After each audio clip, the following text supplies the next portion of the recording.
Ketua Umum PSSI Erick Thohir menyerahkan sejumlah nama pemain keturunan yang akan dinaturalisasi kepada Menteri Hukum Supratman Andi Aktas. Sudah ada di DPR, cuman kan DPR-nya sedang reses. Ya, jadi nanti diproses bulan Agustus. Saya sudah komunikasi dengan DPR, insya Allah DPR mendukung. Ya, kita tunggu.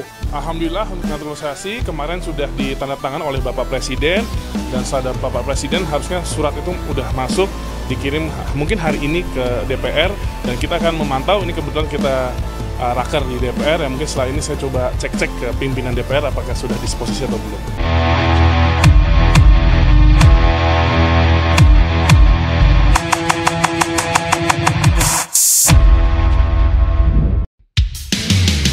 Bek tengah timnas Indonesia, Elkan Bagot, resmi masuk daftar skuad utama Ipswich Town untuk mengarungi EFL Championship atau kasta kedua Liga Inggris musim 2025-2026.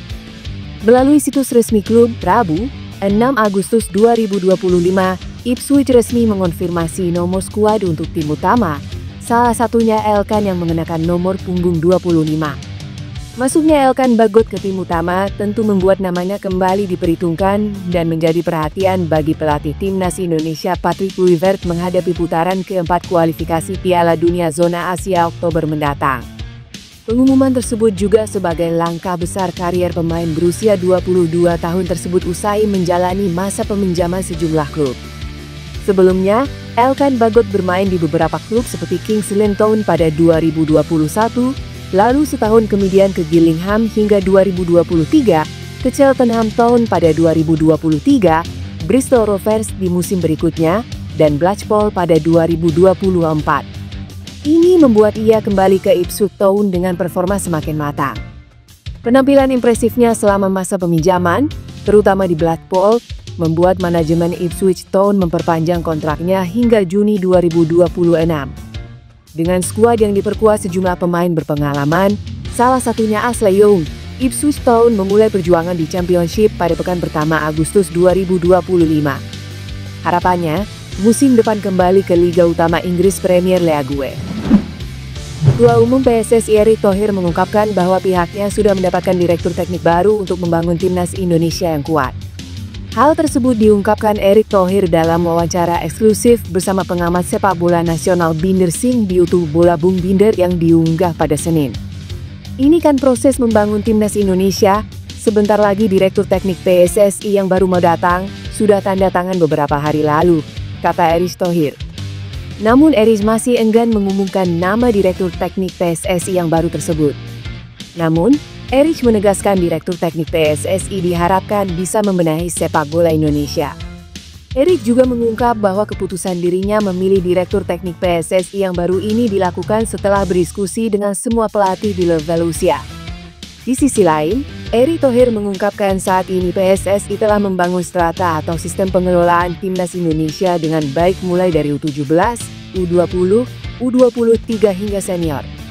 Kemudian, Erick juga menjelaskan bahwa struktur kepelatihan di semua level timnas Indonesia sudah komplit. Sinyal positif datang dari Eropa, di mana striker klub Serie A Bologna, Tijs Dallinga, menjadi sorotan PSSI. Setelah Dallinga dikabarkan menghindari pertanyaan seputar kemungkinan membela timnas Belanda, rumor mengenai ketertarikan PSSI untuk menaturalisasinya kembali menguat. Dalam sebuah wawancara, Dallinga secara terbuka menyatakan fokusnya saat ini hanya pada penampilan bersama klubnya. Sikap ini direspons oleh publik dan diyakini menjadi celah bagi PSSI untuk mendekatinya. Dallinga dinilai bisa menjadi solusi untuk lini serang timnas Indonesia, terutama setelah cedera yang dialami penyerang andalan oleh Romain. Jika proses naturalisasi ini terwujud, Dallinga berpotensi besar memecahkan rekor sebagai pemain termahal dalam sejarah timnas Indonesia. Dengan nilai pasar yang ditaksir mencapai 208,58 miliar, kualitas dan pengalamannya bermain di liga-liga top Eropa seperti Ligue 1 dan Serie A menjadi daya tarik utama. PSSI berharap kehadiran Dallinga dapat meningkatkan kekuatan dan kedalaman skuad timnas Indonesia di level Asia. Kualitas dan naluri mencetak golnya dianggap sebagai investasi jangka panjang untuk menghadapi persaingan yang semakin ketat. Kabar mengejutkan dari penyerang Bologna, Shnei Van Hooijdonk, yang disebut bakal memperkuat timnas Indonesia. Kabar ini didapatkan usai staf ahli Kemenpora RI, Hamdan Hamedan, menyebut ada pemain keturunan grade A yang siap memperkuat timnas Indonesia. Kendati sosok yang membantu proses naturalisasi Jordi Amat, Sai Nepatenama, dan Sandi Walsitu tak menyebutkan namanya, media sosial ramai bermunculan spekulasi. Tapi ada pemain grade A yang saya sampaikan, bermain di salah satu klub terbaik di dunia. Dia ingin membela Indonesia, kata Hamdan. Salah satu nama yang merujuk menjadi spekulasi adalah Shnei van Hooijdonk. Lantas, siapa sebetulnya pemain ini? Shnei van Hooijdonk adalah pesepak bola kelahiran Breda, Belanda pada 6 Februari 2000. Ia merupakan putra legenda sepak bola Belanda, Pierre van Hooijdonk. Diketahui Pierre van Hooijdonk memiliki darah keturunan Indonesia dari Maluku. Dengan begitu, Shnei van Hooijdonk otomatis mewarisi darah Indonesia pula. Dengan begitu, Shnei van Hooijdonk eligible untuk memperkuat timnas Indonesia lewat jalur naturalisasi. Naturalisasi Mauro Zijlstra tinggal selangkah lagi. Pemain muda keturunan Indonesia ini segera menjadi WNI dan memperkuat timnas Indonesia, khususnya di kelompok timnas U23. Nama Mauro Zijlstra sudah masuk daftar naturalisasi yang disetujui Presiden Prabowo Subianto. Bahkan, surat naturalisasi Mauro Zijlstra disebut sudah ditandatangani bersama 3 pemain timnas putri Indonesia. Mauro Zijlstra lahir di Zaandam, Belanda, 9 November 2004. Ia dianggap sebagai bagian dari program jangka panjang regenerasi timnas Indonesia, khususnya untuk lini depan. Usianya yang masih 20 tahun membuatnya sangat potensial untuk dipoles di timnas U23 lebih dulu.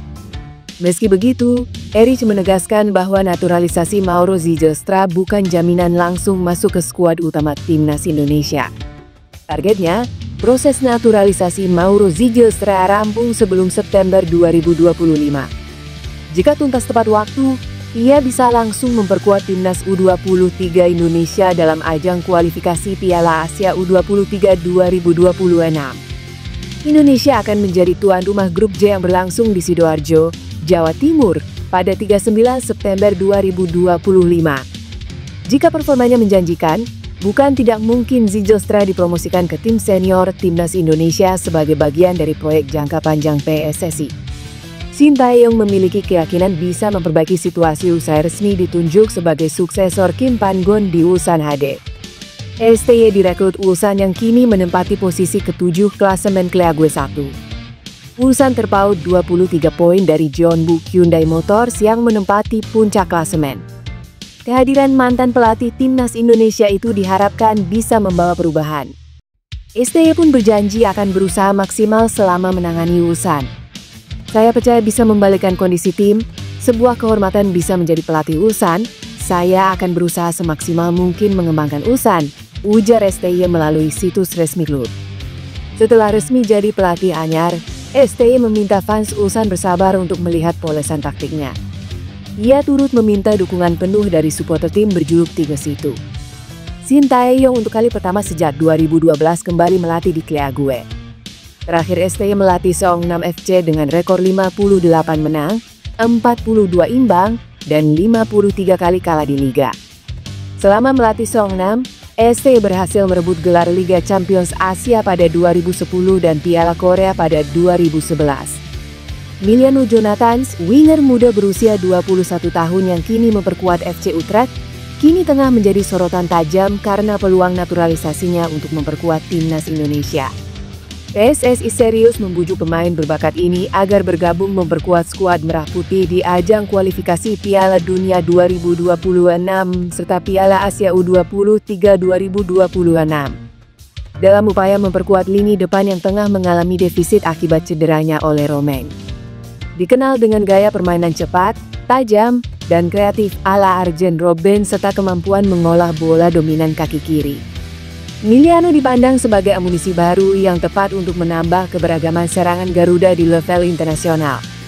Dengan pengalaman profesional di Eredivisie Belanda, pemain kelahiran Arnhem ini sudah menorehkan prestasi menjanjikan sejak membela Vitesse dan kini Jong Utrecht. Hal ini membuat namanya semakin diperhitungkan sebagai pilar masa depan timnas. Langkah naturalisasi Emiliano diharapkan mampu menjadi stimulus kebangkitan timnas Indonesia yang tengah bersiap menghadapi kompetisi kompetitif. Lahir pada 5 April 2004 di Arnhem, Belanda, Emiliano memiliki darah Indonesia dari neneknya yang berasal dari Depok, Jawa Barat. Statistik bermainnya yang impresif saat masih di Vitesse mencatatkan 11 gol dan 4 assist dari 40 penampilan, menandai kualitas dan produktivitas yang menjadi nilai tambah untuk timnas Indonesia. Meskipun di FC Utrecht dan tim muda Jong Utrecht belum mencetak gol atau assist, Emiliano tetap menjadi talenta besar yang digadang-gadang dapat memberikan kontribusi besar. Dengan absennya Ole Roman yang sedang cedera, peluang ini membuka jalan bagi Emiliano untuk menjadi andalan baru Garuda di sektor sayap dan lini depan. Nama Jan Madsen sedang hangat dibicarakan publik sepak bola Indonesia. Bek kiri asal Belanda yang kini bermain untuk Aston Villa ini mendadak dikaitkan dengan rumor naturalisasi ke timnas Garuda.